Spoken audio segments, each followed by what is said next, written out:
और महाराष्ट्र में एमएलसी चुनाव के नतीजे घोषित कर दिए गए हैं। एमएलसी चुनाव में एनडीए गठबंधन को बड़ी जीत मिली है। एनडीए के सभी 9 उम्मीदवारों ने चुनाव जीत लिया है। अजीत पवार के 2 उम्मीदवार जीते हैं और इस बीच खबर यह भी है कि कांग्रेस के 7 से 8 विधायकों ने क्रॉस वोटिंग की है। तो ब्रेकिंग न्यूज, 5 सीटें बीजेपी ने जीती हैं, 2 सीटें शिंदे शिवसेना ने जीती हैं और 2 सीटें एनसीपी अजीत पवार गुट ने जीती हैं। तो 5, 2, 7, 2, 9 सीटों पर बीजेपी के एनडीए के कैंडिडेट्स जीते हैं एमएलसी चुनाव। विकास श्रीवास्तव इस वक्त साथ में जुड़ रहे हैं मेरे साथ। विकास, ये बम्पर जीत है बीजेपी के लिए, सभी कैंडिडेट्स जीते हैं 9 के 9। जी बिल्कुल, देखिए इन चुनावों को दरअसल सत्ता का सेमीफाइनल माना जा रहा था, क्योंकि अक्टूबर में विधानसभा के चुनाव होने हैं और उसके ठीक पहले ये चुनाव एक किस्म से लिटमस टेस्ट था हर पार्टी के लिए। सबकी प्रतिष्ठा दांव पे लगी थी, सभी क्रॉस वोटिंग को लेकर चिंता में थे। जरूरी था, अगर महायुति मतलब एनडीए के सभी कैंडिडेट जीत कर आए, इसके लिए जरूरी था कि इनके विधायक लॉयल्टी दिखाते अपनी पार्टी के लिए और इसके साथ ही कांग्रेस या फिर एनसीपी या फिर उद्धव ठाकरे की शिवसेना के कुछ वोट टूटते, और वही हुआ भी।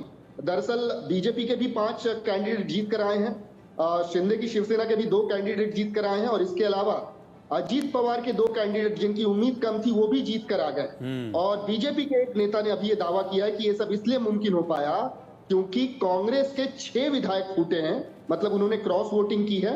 और इसके साथ साथ ही जो एक उद्धव ठाकरे की शिवसेना है वहां से भी क्रॉस वोटिंग हुई और इसी वजह से इस किस्म के नतीजे आए हैं।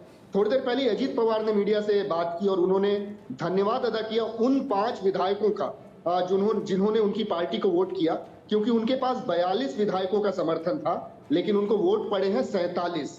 मतलब उनको 5 वोट जो है वो सामने वाली पार्टी ने उनको किए हैं। तो उन विधायकों का वो थैंक यू बोल रहे थे, उनको उनका धन्यवाद दे रहे थे कि इन विधायकों ने समर्थन किया। तो कुल मिलाकर लड़ाई रोचक इसलिए थी क्योंकि ये एक किस्म से सत्ता का सेमीफाइनल समझी जा रही थी।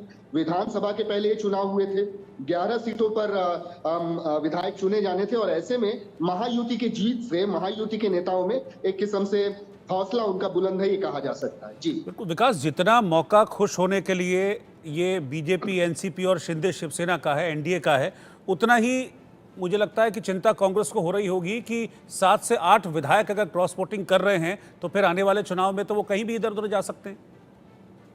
बिल्कुल, देखिए ये शंका कुशंका बहुत पहले से बनी हुई थी और इसी वजह से मैं बता दूं कि 4 पार्टियों ने अपने सभी विधायकों को मुंबई के अलग अलग 5 सितारा और 7 सितारा होटल में ठहराया हुआ था। हाँ। ताकि इनमें एकता बनी रहे, कोई एब्सेंट ना हो, गैरहाजिर ना हो और इसके साथ ही कोई क्रॉस वोटिंग न करे।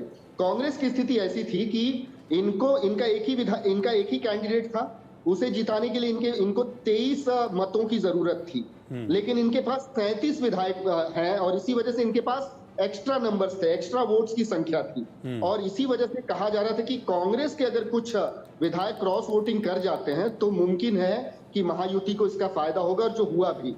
बीजेपी के नेता ये दावा कर रहे हैं कि कांग्रेस के 1 नहीं 2 नहीं बल्कि 6 विधायक फूटे हैं और ये कांग्रेस के लिए चिंता का सबब जरूर है। ये कांग्रेस की अंदरूनी कलह जो है सामने लाकर रखता है कि किस तरीके से चुनाव लड़ने की जब बात होती है तो महाराष्ट्र कांग्रेस में एकजुटता नहीं है, लॉयल्टी है जो है, उस पर शक किया जा सकता है। जी शुक्रिया आपका इस जानकारी के लिए विकास।